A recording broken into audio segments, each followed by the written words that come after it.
ఉషోదయం ప్రేమించు కాపరి ఉషా కిరణాలు ఉదయకాలపు వాక్య ధ్యానమునకు మిమ్మల్ని ఆహ్వానిస్తున్నాం. ప్రార్థన.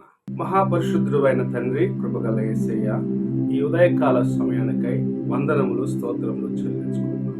తండ్రి, మమ్మల్ని ప్రేమించి మరి యొక్క దినమును నీ కృప చేత అనుగ్రహించి ఇలాగూ ఈ ఉదయకాల సమయమున నీ వాక్యం వినటకు మాకు అనుగ్రహించిన కృప కొరకు వందనాలు చెల్లించుకుంటున్నాం.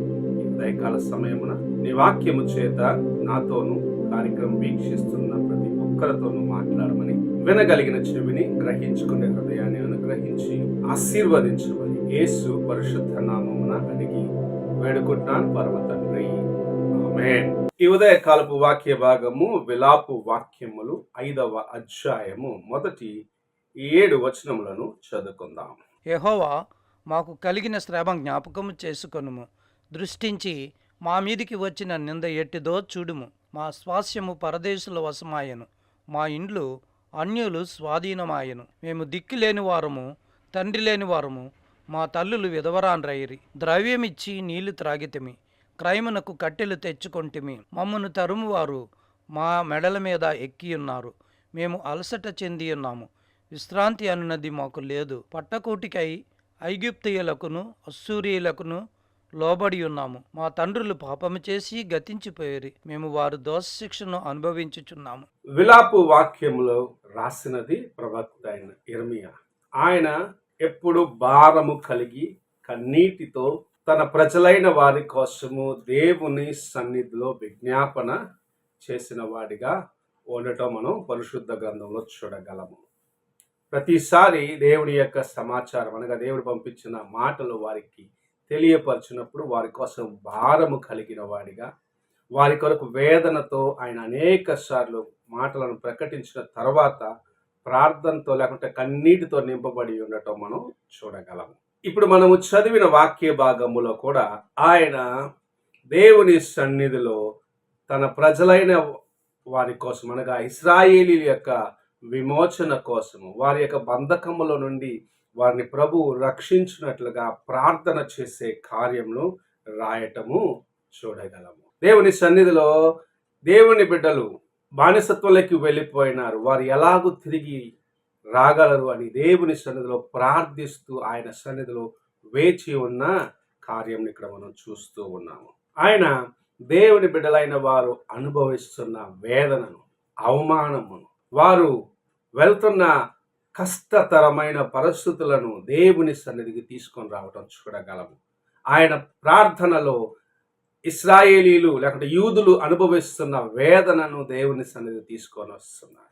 ఎలాగ మేము అవమానపరచబడుచు ఉన్నాము, ఎలాగ మా యొక్క స్వాస్థ్యము అన్యుల యొక్క స్వాస్థ్యముగా మార్చబడినది, ఎలాగ మా ఇంటిని అన్యులు ఆక్రమించుకొని ఉన్నారు, ఎలాగ మేము తండ్రి లేని వారిగా అనాథలముగా మార్చబడ్డాము, ఎలాగూ తల్లులు విధవరాండ్లుగా మార్చబడినారు, తాగేదానికి నీళ్లు కూడా మాకు రుణము చెల్లించి సంపాదించుకునే ఒక పరిస్థితిలో మేము ఎంత కష్టపడినా చెమట వచ్చినను మేము అలసిపోయినప్పటికీ మా పైన ఉన్నవారు మమ్మల్ని ఇంకనూ పని చేయటానికి తొందరపరచడం లేకపోతే వారు ఇంకా మమ్మల్ని వేదనకు గురి చేయటము ఎలాగున్నది అన్న కార్యములను దేవుని సన్నిధిలో తీసుకొని వచ్చి మొదటిగా ఆయన అనుభవిస్తున్న వేదన లేకపోతే దేవుని బిడ్డలైన వారు అనుభవిస్తున్న వేదన గురించి చెప్పటం మనం చూడగలము. అలాగనే మా యొక్క పితరులు పాపము చేసినారు, మా పితరులు చేసిన కార్యములను బట్టి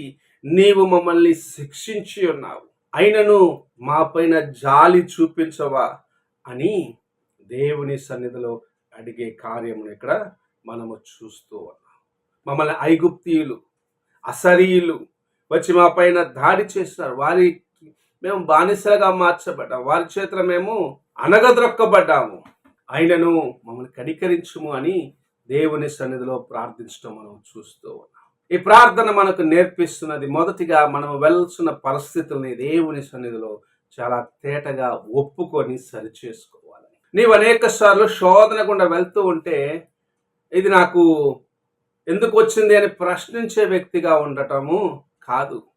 ప్రభువా, ఈ శోధన కూడా వెళ్తున్నాను, నేను ఎందుకు ఈ పరిస్థితుల్లో వెళ్తున్నాను, నాకు ఇందులోనే బయటకు వచ్చేదానికి మార్గమును చూపించుము అని మొదటిగా నువ్వు దేవుని సన్నిధికి వెళ్ళి నీ బలహీనతను సరి చేసుకుంటూ ఒప్పుకున్న ఎడల నీవు చేసే కార్యము, నువ్వు వెళ్తున్న కార్యములో ప్రభు యొక్క కృప నీకు అవసరమై ఉన్నది, లేకుంటే నీవున్న శోధనలను బయటకు రావాలంటే దేవుని యొక్క కృప నీకు అవసరమై ఉన్నదంటే నీవు శోధించబడుచున్న పరిస్థితులను దేవుని సన్నిధిలో చాలా తేటగా ఒప్పుకొని వాటిని దేవుని సన్నిధిలో ఆయన యొక్క కృపచేత క్షమించబడినట్లుగా, ఆయన యొక్క కృపచేత విడుదల పొందినట్లుగా మొదటిగా నీవు ప్రార్థన చేయవలసిన వ్యక్తిగా ఉన్నావు. నీవు వాటన్నిటిని ఒప్పుకొని సరి చేసుకుంటాం మాత్రమే కాదు, పితరులు చేసిన పాపము ఎలాగైతే ఇర్మియా ఇక్కడ ఒప్పుకున్నాడో, లేకపోతే వారు చేసిన పాపమును బట్టి మాకు వచ్చినది, ఆయనను ఈ శిక్ష మాకు తగదని ఆయన ఎలాగైతే ప్రార్థించినాడో అలాగూ నీవు కూడా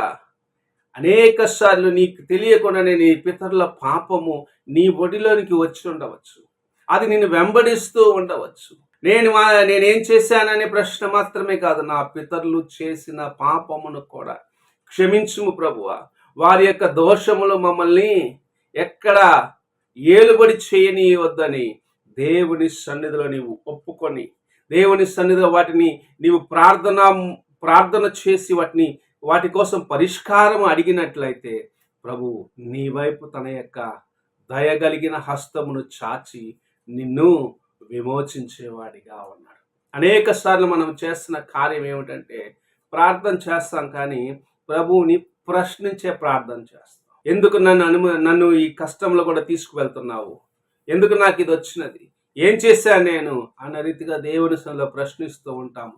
మనము ఎందుకు ఈ స్థితిలో ఉన్నాము, దానికి కారణమైనవి ఏమిటో అని మొదటగా పరీక్షించుకొని వాటిని దేవుని సన్నిధిలో ఒప్పుకొని విడిచిపెట్టని వారిగా అనేక సార్లు ఉండటాన్ని బట్టి దేవుని యొక్క విడుదల, ఆయన యొక్క క్షమాపణ, ఆయన యొక్క రక్షణ, ఆయన యొక్క సంపూర్ణమైన కాపుదల నీ జీవితంలో నుండి నీవు పోగొట్టుకుంటున్నావు. ఇశ్రాయేలీయులకు అనేక సార్లు ప్రభు హెచ్చరిక ఇచ్చినాడు, నా కార్యములను జ్ఞాపకం చేసుకోండి, నాకు ఇచ్చిన మాటను జ్ఞాపకం చేసుకోండి, నా బిడ్డలైన మీరు విగ్రహాల వైపు చూడకూడదని ప్రభు ఎన్నోసార్లు హెచ్చరించినప్పటికీ వారు మరలా వెళ్ళి చేసిన కార్యం ఏమిటంటే విగ్రహాలు పూజించినారు, విగ్రహపు వైపు చూసినారు, అన్యాచారాల వైపు చూసినారు. దేవుని బిడ్డలై ఉండవలసిన వారు అన్యులతో సాంగత్యము కలిగి ఉండి దేవుణ్ణి దుఃఖపరిచిన వారిగా ఉన్నారు. నీ జీవితంలో ఇలాంటివి ఏమైనా ఉన్నాయేమో ఒక్కసారి పరీక్షించుకో. అన్యులతో సహవాసము కలిగి, అన్యులతో నీవు కలిసి దేవుని గాయపరుస్తున్నావేమో, ఆయన దుఃఖపరుస్తున్నావు, ఒక్కసారి నీ హృదయాన్ని ప్రశ్నించుకో.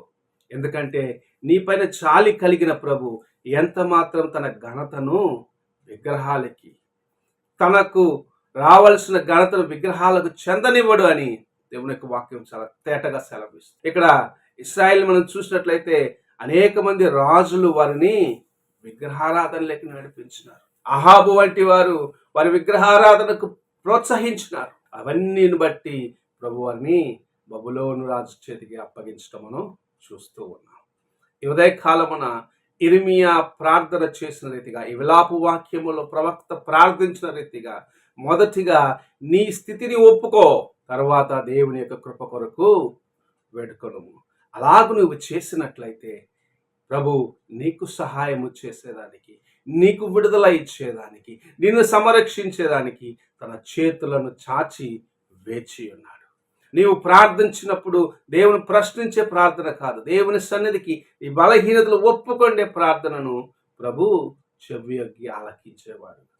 గర్విష్ఠులను, అహంకారులను ప్రభు ఎంత మాత్రము లెక్క చేయడు. దీన మనస్సు కలిగిన వారి వైపు ఆయన యొక్క చేతులు ఎల్లప్పుడూ చాచి ఉన్నాడు, వారిని ఆయన ప్రేమిస్తున్నాడు అని దేవుని యొక్క వాక్యం సెలవిస్తుంది. ఈ ఉదయకాల సమయమున నీవు ఎలాంటి ప్రార్థన చేత ఒక శోధనను, నీ ముందుంటున్న పరిస్థితులను దాటి ముందుకు వెళ్తున్నావు ఒక్కసారి నీవు పరీక్షించుకో. ఇక్కడ ప్రవక్త చెప్పిన రీతిగా, ఇక్కడ ప్రవక్త ప్రార్థించిన రీతిగా తన యొక్క బలహీనతలను, తను అనుభవిస్తున్న కార్యములను ఒప్పుకుంటూ దేవుని యొక్క కృప కొరకు వేడుకుంటున్నావా? లేక నేను ఏ పొరపాటు చేయలేదు, నాకెందుకు ఇలాంటి కార్యములు జరుగుతున్నాయని దేవుని ప్రశ్నించి, నాకు విడుదల ఎందుకు రాలేదని ప్రభుని ప్రశ్నించే వ్యక్తిగా ఉన్నావా అని నీ హృదయాన్ని పరీక్షించుకుంటూ దేవుని సన్నిధిలో నీవు మోకరించు. నీవు దేవుని ప్రశ్నించే రీతిగా ఉన్నట్లయితే ఈ దినము ప్రభు నీతో మాట్లాడుచున్నాడు. మొదటిగా నీ బలహీనతలను ఒప్పుకో, నీలో ఉన్న లోపములను సరిచేసుకో. అప్పుడు నీకు దేవుని యొక్క కృప అనుగ్రహించబడును. ప్రార్థన చేసుకుందాం. మమ్మల్ని మిక్కిలిగా ప్రేమిస్తున్న పరలోకపు తండ్రి, ఈ ఉదయకాల సమయమున మీరు మాకు అనుగ్రహించిన కొద్ది హెచ్చరికలు బట్టి స్తోత్రములు చెల్లించుకుంటాం.